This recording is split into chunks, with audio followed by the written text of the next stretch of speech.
한 3년, 5년, 10년 예. 은퇴를 좀 미리 그렇죠. 준비를 한다면 부동산은 어떻게 해야 돼요? 네, 저는 뭐 벌써 은퇴 나이라고 볼 수 있는데요. 네.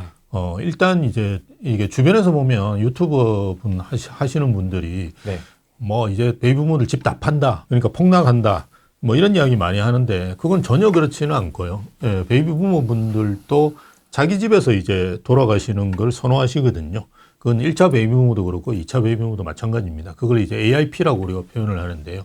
에이징 인 플레이스라고 그래서 자기 이제 거주하는 곳에서 죽기를 원하지 실버타운이나 아니면 내가 요양병원 가는 거를 선호하는 분은 아무도 안 계시거든요. 뭐 당연히 이제 그럴 거라고 보시는 게 맞고요. 그래서 오히려 이제 예전에도 제가 아마 데이터 후레이 TV에서 보여드렸을 건데 60대 이상이 여전히 이제 매입하는 비중이 한 20%로 예전에 이제 10년 전에 14%였는데 늘었어요. 그러니까 왜 이렇게 늘었냐라고 생각해 보면 뭐 자제분들 사주는 것까지 자제분이 말 잘 들으면 자제 명의로 사주고 말 안 들으면 이제 내 명의로 갖고 있다가 나중에 이제 물려주는 뭐 이런 형태로 생각하시기 때문에 베이비부모들이 계속 지금 집을 사고 있습니다. 더. 그래서 팔는 건 아니기 때문에 그렇게 뭐 불안해 하실 필요는 없는데요. 어쨌든 우리나라가 외국에 비해서 그래도 저도 이제 은퇴할 때쯤 돼가지고 자산을 이렇게 보니까 부동산이 많아요. 근데 이게 이제 돈이 많은 분들은 부동산이 오히려 적습니다. 보면 뭐 6대4 이렇게 되는데 돈이 오히려 좀 적은 자산가 분들이 보면 거의 8대2거든요. 집이 10억이다 그러면 집이 8억이고 현금 한 2억 가지고 있으면 진짜 많이 가지고 있으신 거예요. 네. 대부분의 자금이 이제 부동산에 묶여져 있거든요. 네. 근데 이게 이제 나이 들어서는 별로 좋은 건 아니다. 이때 써야 되는데 뭐 2억을 계속 쓰시다가 물론 이제 국민연금도 있고 있지만 우리가 이제 현금들도 많이 보유하고 계시는 게 좋은데 이게 그냥 부동산만 있으면 현금이 없기 때문에 쓰시는데 이제 좀 지장이 있으시잖아요. 그래서 이 비율을 조금 자꾸 바꿔 나가시는 게 저는 필요하다고 보고요. 그 말은 뭐냐 그러면 내가 지금 40평에 아직도 보면 40평, 50평에 사시는 베이비 부모가 많아요. 두 분이 살고 계세요. 노인 두 분이 70대예요. 그래서 왜 40평에 살고 있냐고 제가 빨리 팔고 20평으로 가라라고 이야기하면 애들이 오면 집이 너무 좁대요. 그래서 내가 물어봐요. 애들이 오냐고. 안 온대요. 슬프다. 그러니까 애들이 안 오는데 그걸 왜 40평이 살고 있냐는 거예요. 그게 강남에 40평이 40억은 하는데 그냥 20평으로 넘어가면 20억을 손에 쥘 수 있잖아요. 그렇게 하셔가지고 현금 흐름을 확보하시면 되는데 그렇게 안 하시는 거예요. 보면 또 항상 그 애들이 오면 좁다 그래요. 애들이 오지도 않는데 1년에 한두 번 올까 말까인데 그걸 왜 그렇게 하는지 나 제발 그냥 파시라고 이야기하는 그런 식으로 이제 다운사이징이라 그러죠. 우리가 줄이거나 아니면 이제 최근에 이제 상품 중에 보면 그 세대 분리형 이런 아파트들이 있어요. 그래서 아예 원룸 형식으로 이렇게 있고 본인이 이제 또 제가 그 신촌 이편한 세상인가 가보니까 보통 40평이 그렇게 많이 만들어 놓는데요. 여기는 30평인데 방 2개, 화장실 2개, 그 다음에 원룸에 화장실 하나 이렇게 했어요. 특이하다. 방이 2개인데 화장실이 2개. 그러니까 저도 깜짝 놀랐어요. 그게 3, 4G형인가? 제가 아직도 기억이 나는데 그래서 되게 괜찮다고 생각했는데 그런 거 사셔가지고 그죠? 본인 방 2개, 화장실 2개면 정말 큰 거예요. 실버타운 가보시면 정말 좁아요. 예, 그래서 그런데 이제 바로 옆에 이대도 있으니까 젊은이들도 많고 좋잖아요. 그런데 사시면서 방 하나는 임대를 주면 그게 100에서 120만 원 나와요. 월세가. 그러니까 괜찮잖아요. 뭐 그런 상품들을 오히려 사셔가지고 좀 활용하셔도 되고요. 대신에 그 상품은 많이 안 오릅니다. 왜 안 오르느냐? 월세 수익이 나오잖아요. 월세 수익, 우리가 투자 수익은 운영 수익과 자본 차익의 합이거든요. 운영 수익, 월세 수익이 좀 잘 나오면 시세 차익은 줄어들어요. 상품은 항상 그래요. 오피스텔은 월세 수익이 많고 시세 차익이 거의 없잖아요. 강남 아파트는 월세 수익은 없는데 시세 차익이 많고요. 그래서 항상 그 차이입니다. 그래서 우리가 보통 5, 6%라고 하잖아요. 수익률이. 그게 월세 수익과 시세 차익을 합친 거거든요. 한쪽이 너무 많으면 한쪽은 작아지게 돼 있어요. 그래서 내가 그냥 시세 차익을 바라는 사람이다 그러면 그 상품을 생각하시면 안 되고요. 선호할 것 같은데 또 의외네요. 잘 안 나와요. 예. 그래서 내가 물어보니까 우리 매니저가 그 중개사가 이야기하는데 그렇게 찾는 사람이 많지는 않고 가격대도 그냥 30평에 비해서 조금 낮대요. 어. 예, 1, 2억 정도 낮은 거예요. 예, 근데 하여튼 그거를 생각하시고 이렇게 세대 분리형 아파트, 나는 뭐 안 올라도 돼. 그죠? 그럼 뭐 한 100만 원 나오는 게 나는 훨씬 운영 수익을 바라는 게 훨씬 커.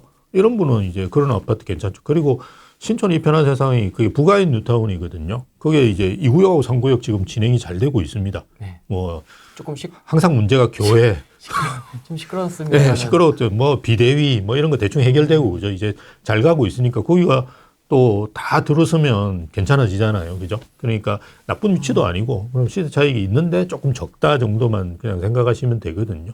뭐 그런 상품들도 저는 은퇴를 앞두고 있는 분들한테는 상당히 좋은 상품. 아니면 이제 그냥 난 이것도 저것도 싫다 그러면 주택연금 가입해가지고 그냥 하시면 되는데 최근에 이제 아마 하반기, 상반기 중에 출시될 가능성이 있는데요. 지금 주택연금의 가장 큰 문제가 뭐냐 그러면 공시가 12억 이상 되면 가입을 안 시켜주고요. 그러니까 서울에서 괜찮은 지역에 있는 아파트는 하나도 가입할 수가 없어요. 예. 그리고 또 하나는 뭐냐 그러면 이게 시세를 계속 높여서 평가하는 게 아니고요. 처음 딱 평가하면 그걸로 끝이에요. 픽스. 예. 근데 가만히 생각해 보시면 서울에 있는 아파트 중에 괜찮은 지역에 있는 아파트는 계속 오를 거잖아요. 네. 그럼 내가 20억에 그 가입을 했는데, 뭐 20억은 가입도 안 시켜주지만 20억에 가입했는데 이게 40억이 돼도 한 20억 돈을 받는 거예요. 그렇죠. 이거 뭐 완전 바보 같은 짓이잖아요. 그래서 그 두 개가 제일 걸립니다. 근데 그 두 개를 지금 해결한 상품이 생겼어요. 하나은행하고 하나생명에서 지금 만들어내가지고 올 상반기나 올 하반기에 출시할 거예요. 12억 이상 되는 아파트도 받아주는 거예요. 30억짜리도. 30억짜리, 40억짜리면 60세 이상이면 받거든요. 그래서 60세 이상에 55세부터 받죠, 주택연금. 그래서 60세 이상 되는 사람이 그 가입하면 뭐 500만 원, 1000만 원 받는 거예요. 예, 그건 사금융이니까 상관없어요. 우리가 주택연금은 국가에서 하는 거잖아요. 그래서 이거는 뭐 뭔가 가격 제한을 두고 그죠. 뭐 이게 600만 원, 700만 원 이렇게 줄 수는 없잖아요. 뭐 그 상한이 거의 해보면 물론 이제 70세에 가입하고 이러면 더 높겠지만 대략 한 2, 300 정도 나오거든요. 그래서 우리가 거의 뭐 생활비성도 쓸 수 있는 정도의 금액을 주는 거니까 국가에서 끝까지 보장해 주는 것도 뭐 세금을 투입하는 거지 않습니까? 그런 것도 이해가 되는데 사적 금융에서 하는 거는 상관이 없어요. 내가 1000만 원을 주든 말든 은행이 안 망하면 되잖아요. 예, 그래서 뭐 30억짜리, 50억짜리를 내가 넣어가지고 넣자마자 1000만 원씩 받을 수도 있어요. 근데 그럼 은행이 뭐가 이득이 더 있어야 되는 거 아닙니까? 예, 뭐 어쨌든 상품을 그렇게 구성을 하는데요. 50억짜리라고 해도 제가 그 상품 구조를 아직 정확하게는 모르는데요. 70%만 잡는 것 같아요. 아. 예. 그러니까 30%의 텀을 두는 거죠. 그래서 혹시나 얘가 뭐 한 120살까지 산다 이러면 은행 입장에서 정말 큰일이거든요. 그렇죠. 예. 근데 그런 걸 한 30% 텀으로 해가지고 이건 사실은 이렇게 주택연금은 우리가 보험의 성격을 가지고 있어요. 항상.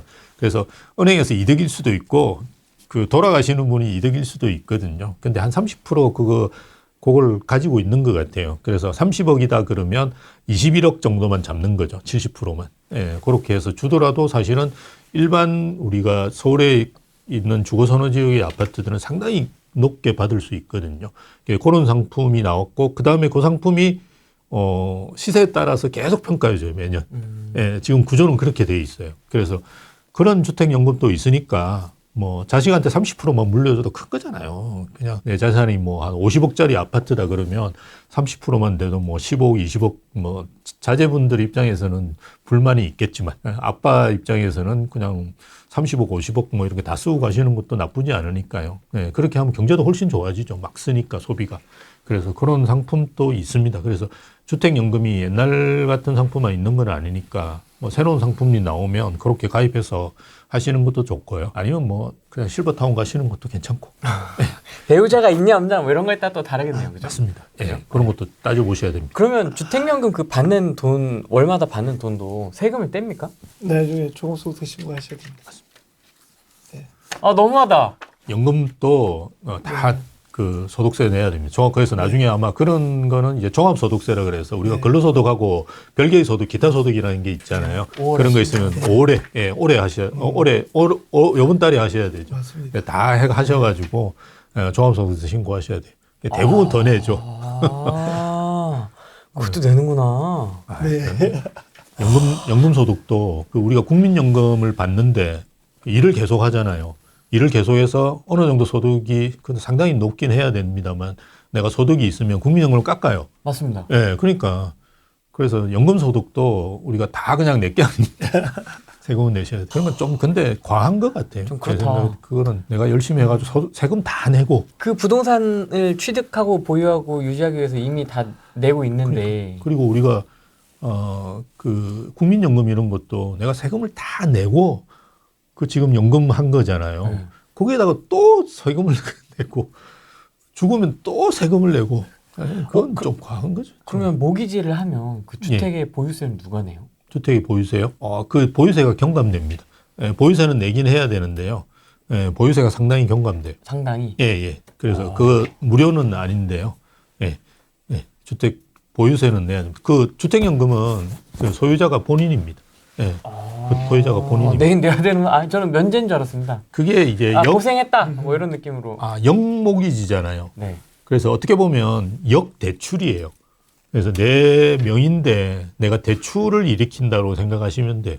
네, 그렇게 해서 보통 대출을 일으키면 기한이 정해지잖아요. 30년 대출. 뭐 이런데 이거는 이제 국가에서 하는 주택연금 같은 경우는 죽을 때까지 받는 거거든요. 그래서 이제 세금이 뭐 지금 현재 85세가 뭐 우리 평균 수명이다 그러면 85세에 딱 맞춰져 있어요.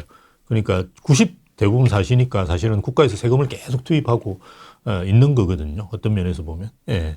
근데 어쨌든 모기지입니다. 대출입니다. 대출. 예, 본인 소유예요. 근데 주택연금에 가입하시면 아마 보유세가 내려갈 거예요.